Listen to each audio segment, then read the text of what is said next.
आउज़ुबिल्लाहिमिनश्शैतानिर्रजीम बिस्मिल्लाहिर्रहमानिर्रहीम। सलामुन अलैकुम किड्स। इस्तकबाल करती हूँ मैं शिफ़ा ज़हरा आपका अपने आज के इस ख़ास एपिसोड में, जिसको स्पेशली आपके लिए ही ऑर्गेनाइज़ किया गया है और जिसका टाइटल है all about Ramzan kids special.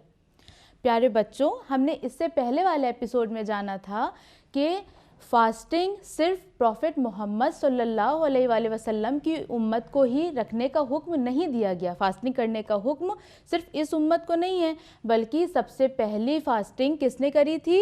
हज़रत आदम अलैहिस्सलाम ने। और इसी तरह हर नबी की उम्मत को अल्लाह ने हुक्म दिया था कि वो फास्टिंग करे। ठीक है, अब जैसा कि हमें पता है कि माह रमज़ानुल मुबारक चल रहा है और आई एम प्रिटी श्योर कि आप इस मंथ से बहुत ज़्यादा इस्तेफ़ादा कर रहे होंगे और अपने आप को आपने बिज़ी कर रखा होगा गुड डीड्स करने में और अल्लाह की रहमतों को, बरकतों को ज़्यादा से ज़्यादा समेटने में। आज के इस एपिसोड में हम ये जानेंगे कि why fasting is such a huge इबादत। ठीक है, कि ये जो फास्टिंग है, ये जो रोज़ा है, ये इतनी बड़ी इबादत क्यों है, अल्लाह इसको इतना ज़्यादा पसंद क्यों करता है। और मैं आपको एक बात बताऊं, अल्लाह फरमाता है कि जब कोई रोज़ा रखता है और उस रोज़ेदार के मुंह से जो स्मेल आती है, अच्छा आप मुझे बताइए कि किसी के माउथ से जो स्मेल आती है वो गुड होती है या बैड?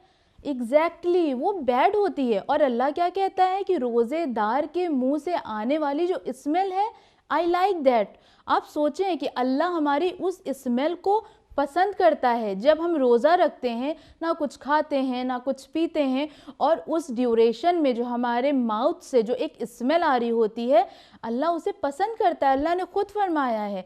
आप सोचें कि अल्लाह को क्यों ये इतना ज़्यादा पसंद है and why fasting is so special, so important. Allah क्यों इतना इंसिस्ट कर रहा है, चलिए इसके बारे में आज हम बात करते हैं।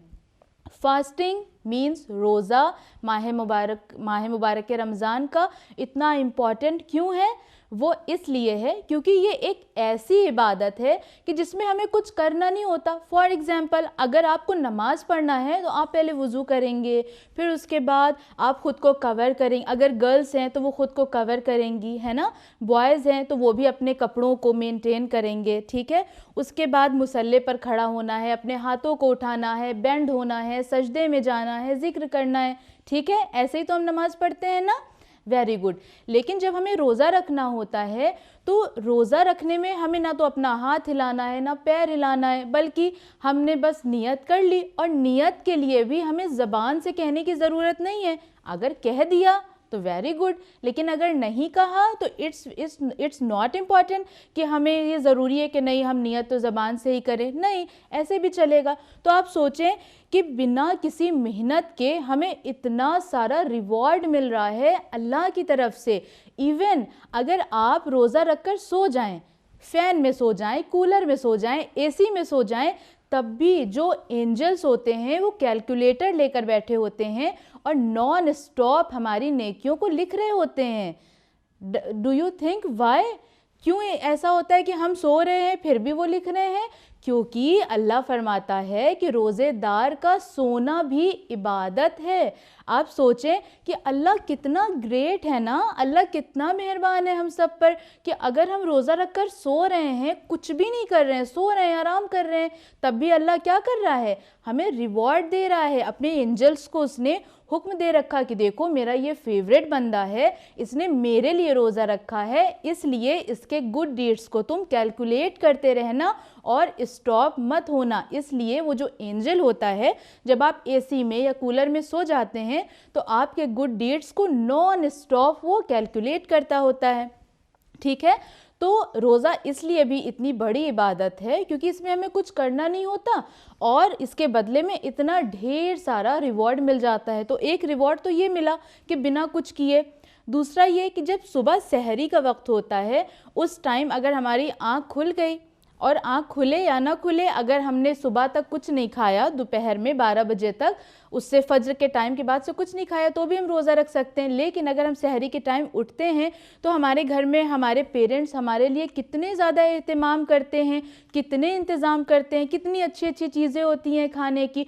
और अल्लाह मियाँ ये कहते हैं कि अगर आप बहुत लास्ट मोमेंट पर उठे हो और आपके पास वक्त बहुत थोड़ा सा बचा हुआ है सहरी करने का, और अगर आप सिर्फ एक गिलास पानी पी लेते हो तो अल्लाह आपको उस पर भी रिवॉर्ड देता है। आप सोचें कि अभी तक तो आप आराम कर रहे थे, ठीक है, अल्लाह आपको आराम में भी दे रहा है, क्या रिवॉर्ड दे रहा है, लेकिन अब जब आप एक गिलास पानी पी रहे हो, सहरी में सहरी कर रहे हो, तो उसमें भी अल्लाह आपको रिवॉर्ड दे रहा है। सोचें कितना ज़्यादा इम्पॉर्टेंट है रोज़ा, ठीक है।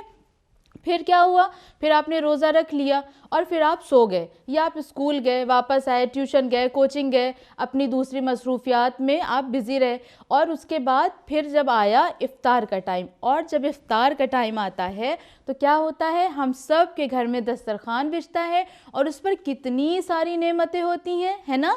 हमारे पेरेंट्स के थ्रू अल्लाह हमें उन सारी नेमतों से नवाज देता है। आई नो वेरी वेल कि आपको बर्गर्स भी अच्छे लगते हैं, पिज़्ज़ा भी अच्छा लगता है ना, और आपको बिरयानी भी मिलती होगी खाने के लिए। और हाँ, आप डिमांड भी ज़रूर करते होंगे, है ना, अपने मम्मा पापा से कि मुझे ये खाना है, मुझे वो खाना है, और आपके मम्मा पापा वो सारी चीज़ें आपके लिए प्रोवाइड कर देते हैं। और आपके मम्मा पापा को इस तरह से इतना मेहरबान बनाने वाला कौन है कि जो आपके मम्मा पापा आपकी सारी विशेष पूरी कर रहे हैं? ऑब्वियसली अल्लाह है। अल्लाह ने आपके मम्मा पापा के दिल में इतनी सारी मोहब्बत डाल दी कि आप जो कुछ भी कहते हो आपके पेरेंट्स आपके लिए वो प्रोवाइड कर देते हैं। और फिर जब इफ़्तार का वक्त आता है और इतनी सारी नेमतें वहाँ पर होती हैं, और जब फिर हम दुआ करते हैं तो अल्लाह कहता है कि मेरा कोई भी बंदा जब इफ़्तार के वक्त दुआ करता है तो मैं उसकी दुआओं को कबूल करता हूँ। तो अब आपको एक दूसरा चैलेंज ये लेना है कि इस पूरे रमज़ान में जब भी आप इफ़्तार करेंगे और आप जब दुआ करेंगे तो आपको सिर्फ अपने लिए दुआ नहीं करना है, सिर्फ अपने पेरेंट्स के लिए दुआ नहीं करना, बल्कि अपने रिलेटिव्स के लिए दुआ करिए, अपने नेबर्स के लिए दुआ करिए, अपने कज़िन्स के लिए दुआ करिए, ठीक है, अपने फ्रेंड्स के लिए, अपने टीचर्स के लिए, और जो भी आपका वेल विशर है उसके लिए आपको दुआ करनी है। क्योंकि ये वो इबादत है कि जिस टाइम पर अल्लाह आपकी सारी दुआओं को सुनता है। और वैसे भी आप बहुत क्यूट से छोटे छोटे प्यारे प्यारे बच्चे हैं, और आप सब बच्चों की दुआएं अल्लाह ज़रूर एक्सेप्ट करता है, ठीक है। लिहाजा इस मंथ हमें दूसरों के लिए भी दुआ करनी है और ख़ुद के लिए भी दुआ करनी है, और बहुत सारे गुड डीड्स करने हैं, ठीक है। आपसे मुलाकात होगी हमारे नेक्स्ट एपिसोड में, तब तक बने रहिए चैनल विन के साथ। वस्सलामु अलैकुम वरहमतुल्लाहि वबरकातुहू।